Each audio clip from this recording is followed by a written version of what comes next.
মানে তুমি মানে গরমের মধ্যে দাঁড়ায় আছো, এই কারণে তো আমি তোমার ফেভারিট আইসক্রিমটা নিয়ে আসি। নাও ধরো তো। এখন আইসক্রিম খাবো? হ্যাঁ খাবা, নাও। না, আইসক্রিম তো খুব ভালো হয়েছে। মাথাটা এমনি অনেক গরম, আইসক্রিম খাওয়াটা খুব ইম্পর্টেন্ট। হ্যাঁ তোমার মাথাটা গরম না, তুমি আইসক্রিমটা খেয়ে তোমার মাথা ঠান্ডা করো। খবর কি বলো তো? কিসের খবর? বিয়ের খবর কি? তুমি বিয়ে কবে করবা? কিসের বিয়ে? কার বিয়ে? কোথাকার বিয়ে? তোমার আমার বিয়ের কথা বলছো, আমি কোন একটা ছেলে মেয়ে বিয়ের কথা বলবো? আল্লাহ, তুমি কি বলতেছো এগুলা? গেছে মানে তোমার মাথা পুরোপুরি গেছে। মানে আমরা প্রেম করতেছি মাত্র 5 থেকে 6 মাস হলো, এর মধ্যেই তোমার বিয়ে করা লাগবে? হ্যাঁ তো মানে বিয়ে করতে সমস্যা কি? বিয়ে করতে কোনো সমস্যা নাই, মানে বিয়ে করে আমাদের রোমান্সের 12টা বাজানোর কোনো দরকার আছে? জান বলো, আমরা একটু সুখে শান্তিতে প্রেম করি না?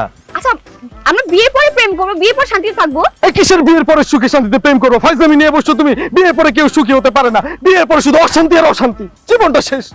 ও আচ্ছা, এই যে দুনিয়াতে লাখ লাখ মানুষ যে বিয়ে করতে সব কি অশান্তিতে মরে আছে? দেখো আমি অত কিছু বুঝি না, অত কিছু আমি বুঝতেও চাই না।